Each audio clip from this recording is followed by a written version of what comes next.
Hello প্রিয় শিক্ষার্থী বন্ধুরা, আমাদের হাতে চলে এসেছে, দেখতে পাচ্ছ এইচএসের মডেল কোশ্চেন। এইচএসের মডেল কোশ্চেন তোমরা দেখতে পাচ্ছ, আর আমরা এটাকে দেখে নেব কে কী প্রশ্ন হচ্ছে। ঠিক আছে, চলো দেখে নিই। দুটি প্রশ্নের মধ্যে কোনো একটি প্রশ্নের উত্তর দাও অনধিক 150 শব্দের। বলছে মানিক বন্দ্যোপাধ্যায় হলুদ পড়া গল্পটি নবীনের চরিত্রটি আলোচনা করো। নবীনের চরিত্রটি এখানে আলোচনা করতে বলেছে। আর একটা বলেছে বি, অসম্ভাব্য দুশ্চিন্তা হলো গরিবীর। গরিবীর দুশ্চিন্তা কিসের জন্য হয়েছিল এবং গরিবের পরিচয় দাও। গরিবীর দুশ্চিন্তার কারণ কি? দুটি প্রশ্নের মধ্যে যে কোনো একটি প্রশ্নের উত্তর দাও অনধিক 150 শব্দের। মৃত্যুর পাশ কাটিয়ে বাবা এলো, ছেলে এলো না। কবিতাটি কোন প্রেক্ষিতে লেখা? এটা তো ভেরি ভেরি ইম্পর্টেন্ট ছিল, এটা বলে দিয়েছিলাম, এটা কমনে চলে এসেছে। মধ্যবিত্তের জগতে আমরা বেদহীনহীন অন্তহীন বেদনার পথে। উদ্ধৃতাংশটি তাৎপর্য বুঝিয়ে রাখো। দুটি প্রশ্নের মধ্যে যে কোনো একটি প্রশ্নের উত্তর দাও অনধিক 150 শব্দে। এই তো জীবন, জীবনের সত্য কালীনাথ। জীবনের সত্য কি? বক্তা কিভাবে এই সত্য উপনীত হলেন? পুরোনো দিনের কথা ভুলে যেতে চান চাটুর্যমশাই? কোন প্রসঙ্গে কে কাকে এই কথা বলেছেন? পুরোনো দিনের কথাটা কেন ভুল বলা হয়েছে? চলো আমরা নেক্সটটাকে দেখে নেব। দাঁড়াও, চারটি প্রশ্নের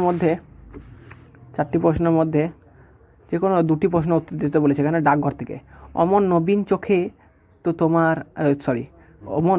চোখ তো আমার নেই, তবু তোমার দেখার সঙ্গে সঙ্গে আমিও দেখতে পাচ্ছি।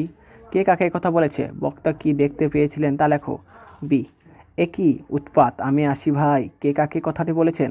কোন বিষয়টির উৎপাত কথা বলতে মনে করেছেন? সি, বলো যে সুধা তোমাকে ভোলেনি। সুধা কেন অমলকে ভোলেনি? এই সূত্র সুধা চরিত্রটি সংক্ষেপে আলোচনা করো। ডি, ডাকঘর কার ডাকঘর? ডাকঘর শব্দটির সাধারণ অর্থ কী? রবীন্দ্রনাথ কোন তাৎপর্যে ডাকঘর নাটকটি নামকরণ করেছেন?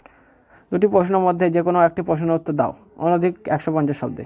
বাংলা চিত্রকলার ইতিহাস রবীন্দ্রনাথ ঠাকুরের অবদান সংক্ষেপে আলোচনা করো। তথ্যচিত্র কাকে বলে এবং বাংলা তথ্যচিত্রের ধারা সম্বন্ধে যা জানো লেখো। এখানে বলছে তোমার প্রদত্ত অনুচ্ছেদটি প্রস্তাবনা বা ভূমিকা স্বরূপ গ্রহণ করেছিলেন। বিষয়ের গভীর প্রকাশ করে পরিণত দানের মাধ্যমে একটি পূর্ণাঙ্গ সহায়ক গ্রন্থ রচনা করে পরিবেশ বিপন্ন মানুষ। ভেরি ভেরি ইম্পর্টেন্ট ছিল, এটা চলে এসছে কমন।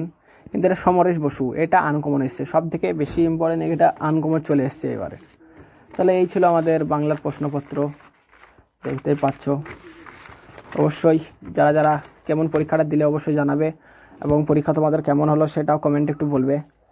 কত মধ্যে পরীক্ষা দিয়েছো, কত পেতে পারো এটাও অবশ্যই তোমরা একটু জানাবে। আর পরীক্ষা সবারই ভালোই হয়েছে আশা করি। পরীক্ষা তো আনকমন ছিল না, খুব কমনই ছিল। অবশ্যই 35 নম্বর লেখা উচিত তোমাদের।